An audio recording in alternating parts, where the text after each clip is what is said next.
반갑습니다. 7월 13일 화요일 새벽 말씀을 올려드리겠습니다. 본문 말씀은 마태복음 7장 13절과 14절입니다. 좁은 문으로 들어가라. 멸망으로 인도하는 문은 크고 그 길이 넓어 거리로 들어가는 자가 많고 생명으로 인도하는 문은 좁고 길이 협착하여 찾는 자가 적음이라. 아멘. 예수님은 천국으로 가는 길에 있어서 넓은 문과 좁은 문의 비유를 하셨습니다. 이 넓은 문이라고 하는 것은 쉽게 예수를 믿으려고 하고 여러 가지 세상과 야합해서 세상도 좋고 천국도 가야 되고 하는 편의적인 잘못된 믿음을 말하는 것이죠. 자, 그렇게 하다가는 신앙을 잃고 결국은 구원을 놓치게 되고 지옥에 이를 수 있다는 경고의 말씀입니다. 그러나 진정 천국으로 가는 길은 좁은 문이라고 말씀합니다.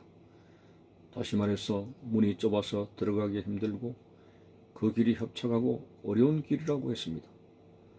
찬송가에도 천당에 가는 길 험하여도 라는 가사가 있지 않습니까? 그러나 생명길 대단히 은혜로다.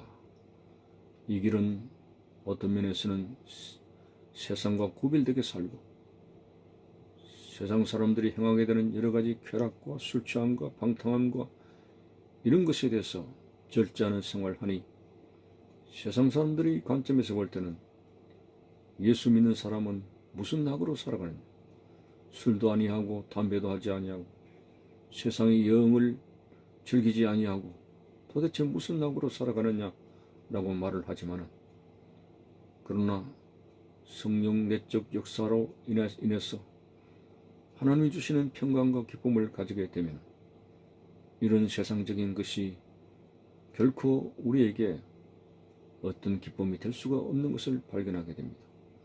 오히려 불편하게 되죠.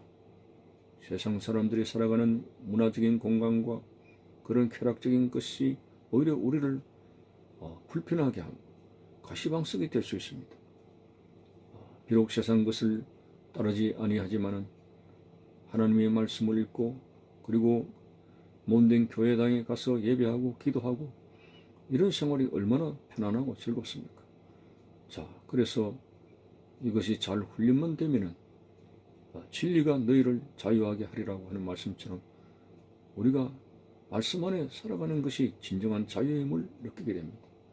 오히려 진리를 벗어나서 악인들의 꾀를 따르고 죄인의 길에 서서 그들이 즐기는 여러 가지 타락적인 것을 즐기다가 우리 자신이 많은 심적인 고통을 당하는 것을 발견하게 됩니다.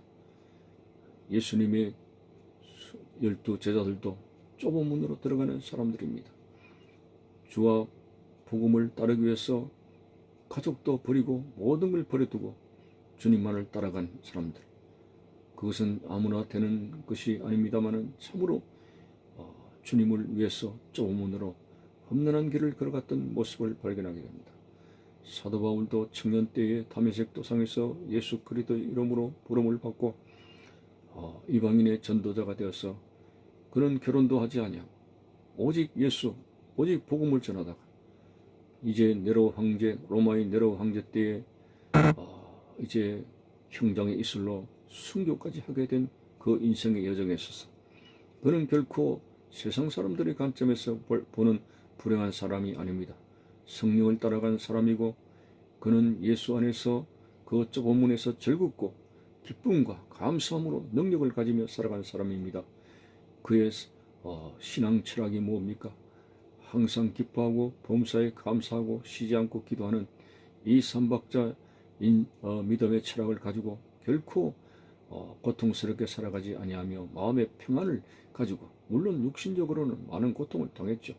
강의 위험과 바다의 위험과 동족의 위험과 수없이 죽을 위기를 만나고 육신적으로는 그렇게 힘들고 고난 가운데 살았지만은 그러나 내적 성령 충만한 가운데 오히려 빌립보 감옥에서도 그는 찬송이 울려 퍼지고 기도함을 통해서 기적이 일어나는 역사가 나타났습니다. 자, 그래서 순교하기 얼마 전에 그는 이런 말을 하였습니다. 나는 나의 달려갈 길과 믿음을 지켰으니 이제후로는 의의 재판장 되신 주님께서 나에게 멸류관을 주실 것이미로다 라는 큰 소망 가운데서 죽음을 맞이하게 되었습니다. 누가 이렇게 죽음 앞에서 이렇게 희망을 가지고 죽음 앞에서 이렇게 담대한 사람이 어디 있습니까? 사망아, 너희 이기는 것이 어디 있느냐? 너희 쏘는 것이 어디 있느냐? 그는 살아생전에 입선하여 천국을 삼층전에까지 갔다 온 사람입니다. 하늘 영광을 보게 되고 하늘의 삶을 만끽한 사람입니다. 그는 이 땅에 조금도 미련이 없는 사람입니다. 그는 할 수만 있으면 내가 이 육신을 떠나서 그리스도와 함께 있는 것이 좋다고 했지만 사명 때문에 그는 이 고난의 육체에 남아서 복음을 전해야 한다는 그런 고백을 했습니다. 참으로 이 땅에 조금도 미련이 없는 사람으로서 좁은 문을 기꺼이 즐거움으로 성령 내적 역사 충만 속에서 감사함으로 그리고 기뻐함으로 살아간 사도 바울의 모습을 보면서 오늘도 주님께서 하신 말씀을 우리는 귀담아 들어야 됩니다. 앙드레 지더라고 하는 유명한 소설인이 좁은 문이라고 하는 그 소설을 지어서 세계적인 명작이 되었습니다만 오늘 그 명작은 바로 이 말씀에 근거한 것입니다. 마태복음 8장 13절 좁은 문으로 들어가며 가라.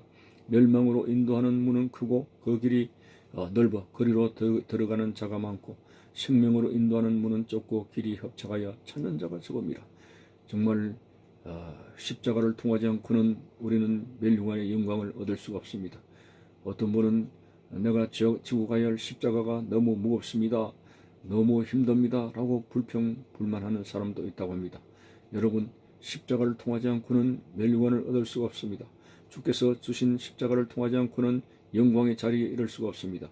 그러므로 천국에 가는 그 길이 참 험준한 좁은 문의 길이라 할지라도 주님께서 나에게 주신 그 십자가를 통해서 영원한 멸류관을 얻을 수 있는 영광의 길이기에 우리는 기꺼이 십자가 고난을 달게 받고 나에게 주어진 조그마한 십자가를 지고 달게 지고 하나님께 감사하면서 찬양하면서 나가는 우리의 생활에 그러한 패턴을 이루어야 되겠습니다.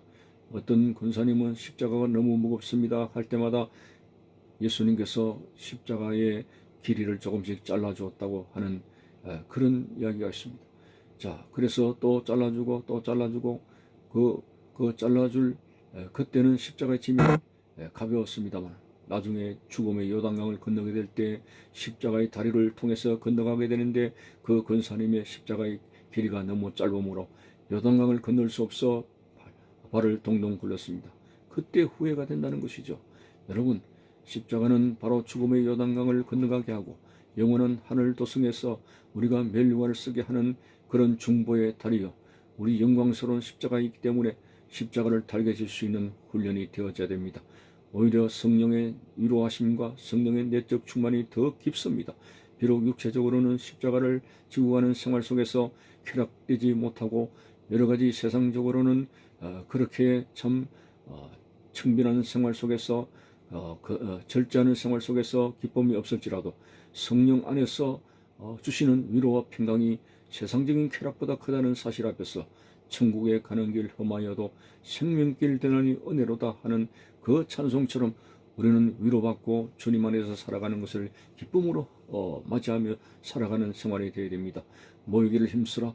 참 이 마지막 때는 주님 몸된 교회 모이기를 힘써야 되는 것이죠. 교회 가는 것이 낙입니다. 교회 안에서 수고하는 것이 기쁨입니다.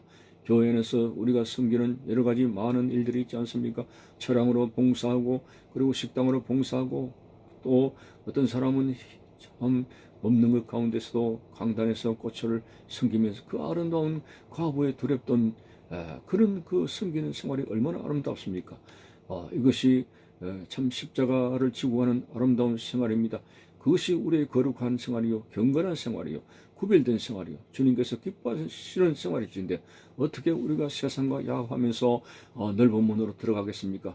주님처럼 참 여우도 굴이 있고 공중에 나는 새도 보금자리가 있지만은 인자는 머리 둘 곳이 없도다고 참으로 좁은 문으로 들어가신 본을 보이신 주님처럼 우리들도 주님 안에서 주 안에서 십자가를 지고 좁은 문으로 들어가며 예수 안에서 힘든 길이지만은 계속적으로 그 길을 주님의 능력으로 이제 나아갈 수 있고 그리고 구원에 이를 수 있는 복된 여러분들 되시기를 바라는 것입니다. 감사합니다.